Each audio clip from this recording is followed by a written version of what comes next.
नमस्कार। योग ध्यान सुमिरन करने से स्वतः कुंडलिनी जागरण होती है। निरंतर अभ्यास करने से सर्प के भांति ये सीधा खड़ा होकर सुषुम्ना नाड़ी के छोर से मिल जाती है। जब कुंडलिनी नीचे से फूंक मारती है तो सुषुम्ना में स्थित तरल पदार्थ के दबाव से गांठ खुल जाती है और वह तरल पदार्थ ब्रह्मरंध्र होकर नाभि में स्थित अमृत कुंड में बरसती है। इस समय साधक का सहस्त्रार पूर्ण रूप से सक्रिय होकर कमल दल बरसाने लगती है, जिसे कबीर साहब ने उलट वाणी में लिखा है, कबीर दास की उल्टी वाणी, कंबल बरसे भीगे पानी। अमृत कुंड में जो बूंद बूंद की वर्षा होती है उससे एक विशेष ध्वनि उत्पन्न होती है। किसी आहत या चोट बिना उत्पन्न इस ध्वनि को अनंत ध्वनि कहा जाता है। कबीर साहब इस अद्भुत अनुभव का बयान करते हुए कहते हैं, इड़ा पिंगला सुषुम्ना नारी, त्रिवेणी पर नहाऊंगा, शून्य शिखर पर अनहद बाजे, राग छती सुनाऊंगा। अमृत कुंड से तरल पदार्थ फिर मूलाधार में लौट जाती है।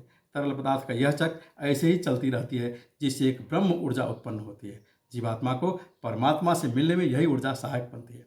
हमारे शरीर में स्थित 7 चक्र मूलाधार, स्वाधिष्ठान, मणिपुर, अनाहत, विशुद्ध आज्ञा और सहस्त्रार पार करने में कई जन्म लग सकता है, किंतु यह भी संभव है कि कोई साधक एक जन्म में सभी चक्र पार कर ले।